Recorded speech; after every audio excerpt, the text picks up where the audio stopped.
Oui, nous avons les grands gagnants de ce festival de court-métrage, de cette 15e édition. Alors pour les présenter, nous avons donc Slony So. Vous avez gagné le prix, voilà, alors vous avez gagné le prix Hermès, donc ce grand prix Hermès avec, grâce à votre court-métrage Grenouille d'hiver, avec Depardieu.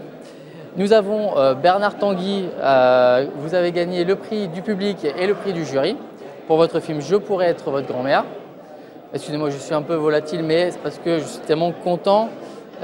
Et nous avons avec nous Françoise Coel, qui vous êtes adjointe à la culture de la ville de Fréjus. Alors, déjà, je voulais vous poser la question, est-ce que c'est le premier prix que vous recevez sur votre carrière? Tout à l'heure, vous l'avez dit. Non, c'est pas le premier. C'est pas le premier. Le film, ça fait déjà 1 an qu'il tourne un peu en festival et on approche la 40aine de prix. Je voulais savoir aussi, alors vous avez tourné avec Depardieu. Comment vous avez fait pour le convaincre, comment on convainc Depardieu de jouer dans un court-métrage? Alors, étrangement, ça s'est fait de manière très simple, étant donné que j'avais un scénario qui était dans un tiroir et le producteur qui produit aussi du vin m'a dit un jour qu'il cherchait un film sur le vin et donc je lui ai donné. Ouais. Il m'a dit j'ai peut-être un petit gars pour jouer dedans. Un petit gars, ouais. Et lorsqu'il m'a dit le nom, j'ai rigolé comme tous les gens si on leur dit sur leur annonce qu'on a Depardieu dans son film. Ouais. Et puis en fait, il s'est avéré qu'il a accepté très simplement, ça s'est fait en l'espace de 10 minutes une fois qu'il l'a lu. Quoi, voilà. D'accord. Ah oui, comme ça. Ah ouais, c'est vraiment à la volée. On n'a pas transpiré une seconde pour l'avoir. D'accord, ok, super. Alors aussi, je voulais savoir, je voulais connaître un petit peu votre parcours. Pour ceux qui justement souhaitent faire du court-métrage peut-être. Alors, je sais bien que vous n'êtes pas des amateurs, mais pour ceux qui se demandent voilà, comment on arrive à en faire des courts-métrages, est-ce que forcément, est-ce que vous sortez d'école de cinéma par exemple? Moi, j'ai fait une école d'ingénieur. J'ai un parcours qui n'est pas le plus direct pour faire des courts-métrages. D'ailleurs, je suis plus tout jeune, comme vous pouvez le voir. Et moi, j'étais plutôt musicien quand j'étais jeune. Je voulais faire de la musique, j'ai fait partie de groupe de rock, je voulais être chanteur rock. Et j'ai pas réussi à gagner ma vie dans la musique. Et comme j'avais fait des études d'ingénieur, j'ai travaillé comme ingénieur. Et quand j'ai approché 40 ans, j'ai eu la possibilité en fait, de pouvoir changer de métier. Et j'avais plus de cheveux, donc je ne peux plus être chanteur rock, c'était fini. Donc je me suis reconverti dans le cinéma. Voilà. Ok. Et donc, on va dire les premiers pas dans le cinéma, ça a été comment? Laborieux, assez facile Non, ça a été plutôt laborieux, je dirais, parce que j'étais avec des gens qui étaient beaucoup plus jeunes que moi. Donc quand on fait un court-métrage à 40 ans, des fois dans les festivals, c'est un peu bizarre. Ouais. Et surtout, c'est quand même un petit monde qu'il faut pénétrer, il faut connaître les bonnes personnes pour arriver à financer ses films. Et donc, en plus, je ne connaissais rien, donc il a fallu aussi apprendre le métier de réalisateur. Mon premier cours était comme ça, le deuxième était mieux, le troisième est encore mieux. Donc, tant que je suis en progression, ça va. D'accord. Je voudrais rebondir un petit peu sur ce qu'il dit, parce que c'est vraiment ça notre volonté à Fréjus, c'est dire finalement gagner dans un festival, c'est une petite carte de visite quand même. Faire un court-métrage, c'est pas seulement un exercice de cinéma, c'est l'expression d'une vraie créativité. En l'occurrence, dans son film, ça se ressent tellement fort. Il y a une idée qui est magique et qui plaît terriblement au public. Et voilà, je me dis que peu importe effectivement l'âge, l'idée elle nous vient, le talent il est là, il y a une espèce d'ancrage dans une passion qui est chevillée au corps et qui est celle de faire du cinéma un jour. Et quand ça arrive, voilà, quand le talent est là, ça finit par arriver. C'est super encourageant, même pour plein de réalisateurs qui ne sont pas primés tout de suite. Et je pense que là, quand on voit son film, on se dit, oh purée, il fallait y penser, quoi. Et lui, il y a pensé, donc bravo, quoi. En fait, c'est une histoire vraie. Donc, il faut surtout remercier mon copain qui a vraiment fait les pancartes. Il s'appelle Joël Catrin, qui est co-scénariste du film. Et c'est sa vraie histoire que je raconte. Très belle histoire. C'est vrai que souvent les histoires qui s'inspirent un peu de faits réels ont tendance à bien marcher parce que ça part vraiment de sentiments sincères, réels, peut-être des choses qu'on a connues, ça touche directement le public. Juste 2 mots sur votre parcours, pareil, est-ce que vous êtes parti d'une école de cinéma, comment vous avez fait vos premières armes? Je reste sur le sujet, mais j'aime bien savoir. En fait, pas du tout. Je viens pas du tout du milieu du cinéma. D'accord. Donc on en a 2 qui viennent pas du tout.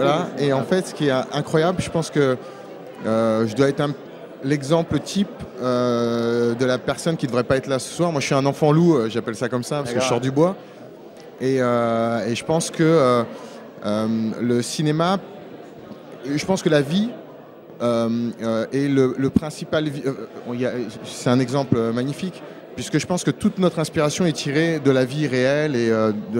Et si on s'éloigne trop de cette vie réelle, je pense qu'on se coupe aussi d'une certaine inspiration. Et je pense que il y a peut-être que quelqu'un qui vient d'école où il va trop formater son idée ou son apprentissage. C'est ça, il va essayer de rester dans les... il va rester dans les sentiers battus. Ouais. Et des mecs qui viennent un peu de nulle part comme ça, mais qui sont des vrais passionnés, qui arrivent là, pas par hasard, mais juste par volonté et peut-être même par délire, parce que c'est un métier tellement difficile. Bah, ils arrivent parfois avec des idées et c'est les premiers surpris quand ça marche. Voilà. Je pense pas que ce soit des... Parce qu'il y en a beaucoup plus qu'on ne le pense, des gens qui, à mon avis, la plus grande majorité ne sortent pas d'école. C'est plutôt d'anciens... voilà, il y a beaucoup de techniciens aussi qui passent à la réalisation. Il y a aussi beaucoup d'acteurs qui passent à la réalisation. Toi, tu étais comédien aussi. Et voilà. Et moi, je suis passé... j'ai fait de la musique. Ensuite, j'ai fait Enfin, je viens d'électrotechnique, une formation qui n'a rien à voir. J'ai de la musique, de la danse, du chant. Et ensuite comédien, et je suis passé à la réalisation. Voilà. Ok. Donc c'est un beau parcours qui démarre à chaque fois par la musique, hein, on dirait. Donc voilà. Il y a quelque chose peut-être qui se dégage. Donc oui, je voulais revenir à vous. Oui, alors j'en profite pour là aussi dire un mot sur son film, parce que ce qui est formidable aussi, le fait qu'il ait eu Gérard Depardieu dans son film, je trouve que c'est un très bel exemple aussi de la confiance que peuvent faire certains grands comédiens à des jeunes réalisateurs. Et ce qui prouve aussi que le court-métrage, c'est pas à traiter à la légère, mais qui est des gens comme Nathalie Baye, on l'a vu dans La Sélection Aurélia, ou Gérard Depardieu qui accepte de participer à ce genre d'expérience. Ça prouve une confiance, ça prouve une vision très prospective et très tournée vers l'avenir pour dire, ben voilà, je suis là et je vous soutiens.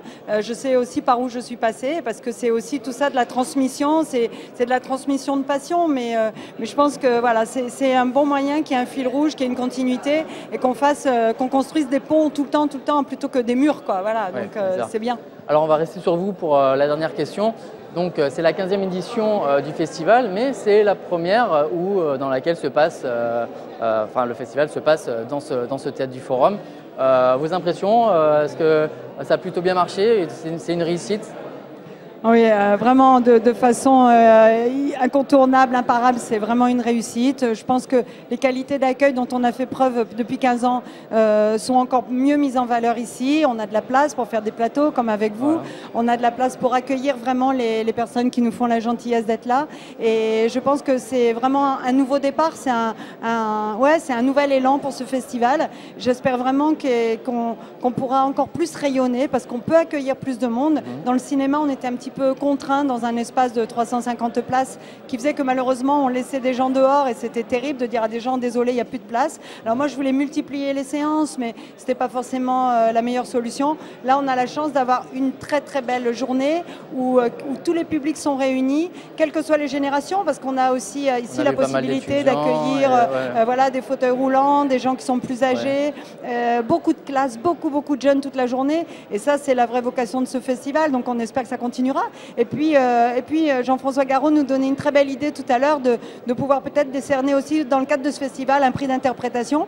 C'est vrai qu'il y a de très bons comédiens qu'on a vus ce soir dans les 2 sélections d'ailleurs, et finalement les comédiens sont pas... Bon, bien sûr, ils sont récompensés aussi à travers le film qui est primé, mais c'est vrai qu'un petit prix d'interprétation, genre comme à Cannes, ce serait quand même pas mal. Donc voilà, là ça y est, ça m'est rentré dans la tête, on va essayer de mettre ça en œuvre pour l'année prochaine. Donc voilà, c'est la preuve qu'il y a encore plein de perspectives. D'accord, et bien alors on a hâte d'arriver à cette 16e édition avec vous tous. Voilà, c'est la fin de ce petit moment passé avec vous.